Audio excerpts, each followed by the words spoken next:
Ponorogo, sebuah nama kota yang tak asing lagi di bumi Nusantara.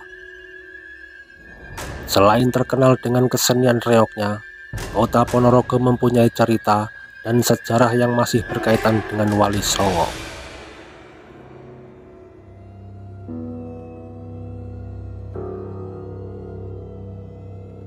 Jika berbicara tentang Ponorogo, tentunya tak bisa lepas dengan sosok pendirinya yang digadang-gadang sakti. Bahkan menurut cerita Babat Ponorogo, sosok ini adalah manusia sakti setengah dewa, yaitu Bathara Katong.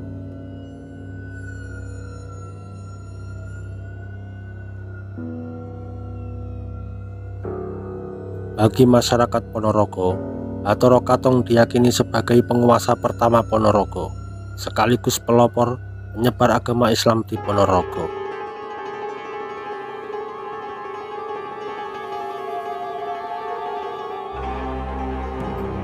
Wali sakti ini bisa masuk ke sebuah wilayah yang tidak bisa ditaklukkan oleh Wali Songo, termasuk Sunan Gunung Jati.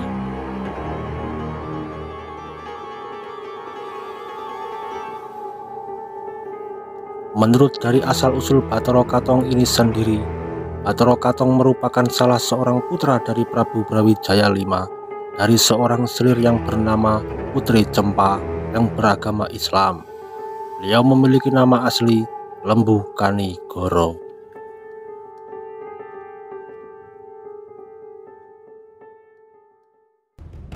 Berdasarkan catatan sejarah dari keturunan generasi ke-126, yaitu Ki Padmosusastro, Bathara Katong kecil bernama Raden Joko Piturun atau disebut juga Raden Harak Kali, yang merupakan salah seorang putra Prabu Brawijaya V dari Garwo Pangrambe. Pangrambe sendiri adalah istilah untuk seorang selir yang tinggi kedudukannya. Sedangkan kakaknya yang bernama Lembu Kenongo atau Raden Patah ini mendirikan Kesultanan Demak Bintoro di ujung kekuasaan Majapahit. Sebenarnya di masa itu, para Wali Songo membujuk Prabu Brawijaya V agar masuk Islam dengan menawarkan seorang putri Cempa yang juga beragama Islam untuk menjadi istrinya.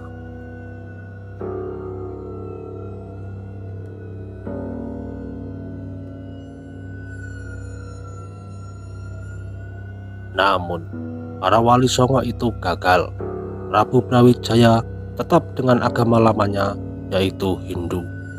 Pada akhirnya, perkawinannya dengan Putri Cempa mengakibatkan meruntuhnya konflik politik di Majapahit.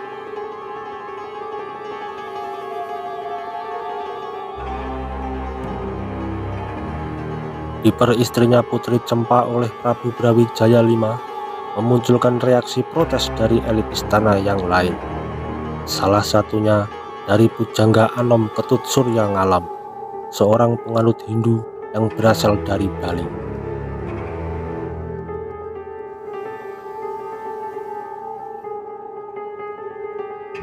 Pujangga Anom keluar dari Majapahit dan membangun peradaban baru di tenggara Gunung Lawu sampai lereng barat Gunung Wilis, yang kemudian dikenal dengan nama Wengker atau Ponorogo saat ini.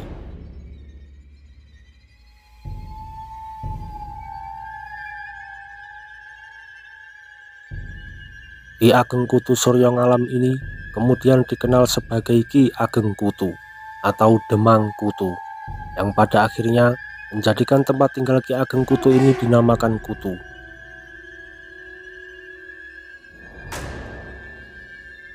Tak hanya itu, di tempat tinggalnya Ki Ageng Kutu kemudian menciptakan sebuah seni barongan yang sekarang dikenal dengan sebutan reog.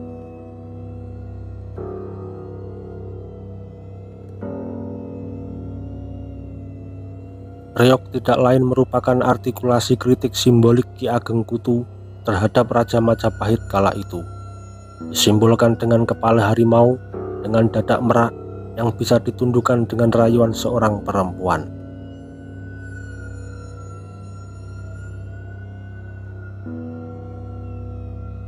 Sedangkan Ki Ageng Kutu sendiri disimbolkan sebagai pujangga anom atau sering disebut sebagai bujang ganong yang bijaksana walaupun berwajah buruk.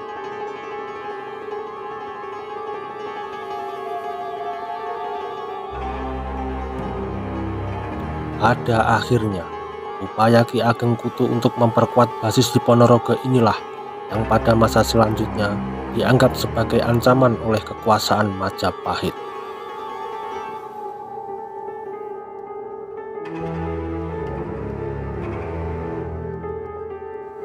Pandangan yang sama juga dimiliki oleh Kesultanan Demak, yang notabene sebagai penerus kerajaan Majapahit meskipun bercorak Islam.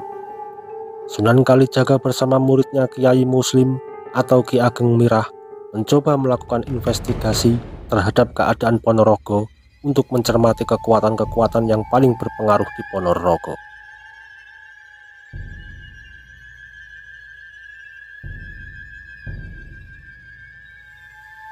Mereka menemukan Demang Kutu sebagai penguasa paling berpengaruh saat itu.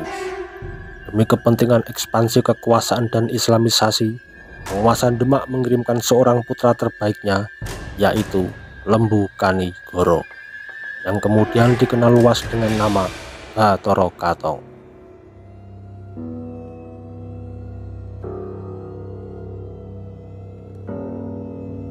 Dengan salah seorang santrinya yang bernama Selo Aji dan diikuti oleh 40 orang santri senior yang lain, Raden Katong akhirnya sampai di wilayah Wengker. Lalu kemudian memilih tempat yang memenuhi syarat untuk pemukiman, yaitu di Dusun Pelampitan, Kelurahan Sentono, Kecamatan Jenangan.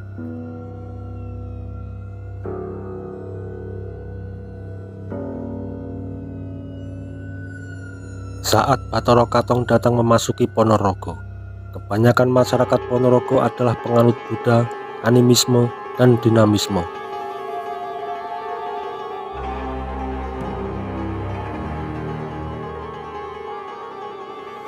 Singkat cerita, terjadilah pertarungan antara Bathara Katong dengan Ki Ageng Kutu.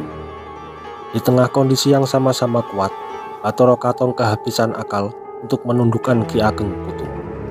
Lalu kemudian dengan akal cerdasnya, Bathara Katong berusaha mendekati putri Ki Ageng Kutu yang bernama Niken Gandini dengan diiming-imingi akan dijadikan istri.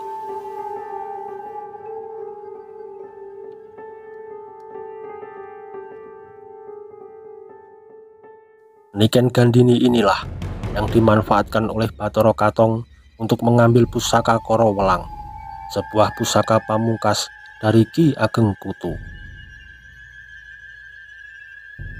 Pertempuran pun berlanjut dan Ki Ageng Kutu menghilang pada hari Jumat Wage di sebuah pegunungan di daerah Wringin Anom Sambit, Ponorogo.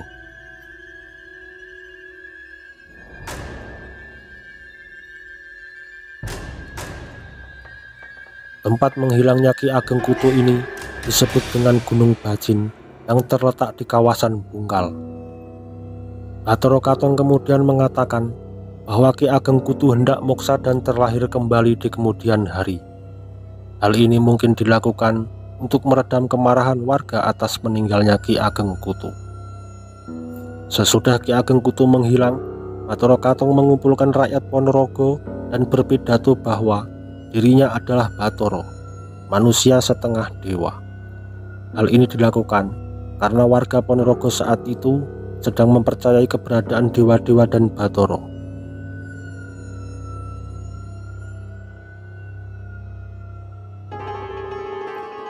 Pada tahun 1486, hutan dibabat atas perintah Bathara Katong. Banyak gangguan dari berbagai pihak, termasuk makhluk halus yang datang. Namun, karena bantuan Warok dan para prajurit Wengker, pekerjaan membabat hutan itu berjalan lancar.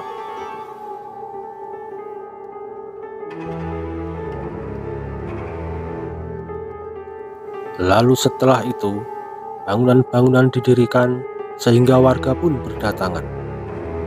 Sesudah istana kadipaten didirikan, Bathara Katong kemudian memboyong permaisurinya Niken Sulastri ke istana kadipaten. Sedang saudara kandungnya yang lebih muda bernama Suro Menggolo tetap di tempatnya, yakni di Dusun Ngampel.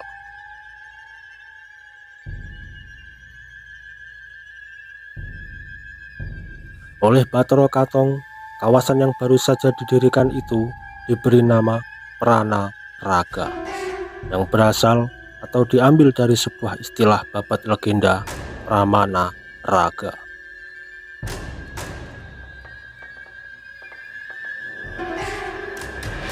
Menurut kisah rakyat yang mengembang secara lisan, Pono artinya berfaedah wasis, pinter atau mumpuni, sedangkan raga artinya gunanya jasmani, sehingga kemudian dikenal dengan nama Ponorogo.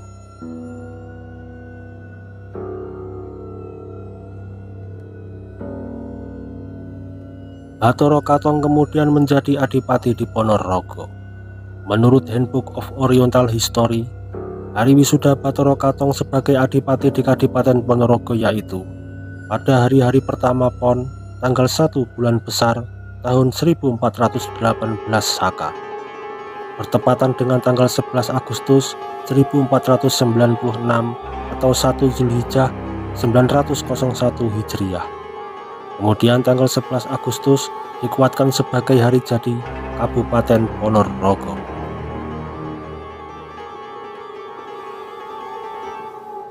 Kesenian reog yang menjadi seni perlawanan warga Ponorogo mulai dihilangkan dari unsur-unsur pemberontakan dengan menampilkan kisah fiktif tentang kerajaan Bantar Angin sebagai sejarah reog. Para punggawa dan anak cucu Bathara Katong inilah yang kemudian membangun pesantren-pesantren sebagai pusat pengembangan agama Islam.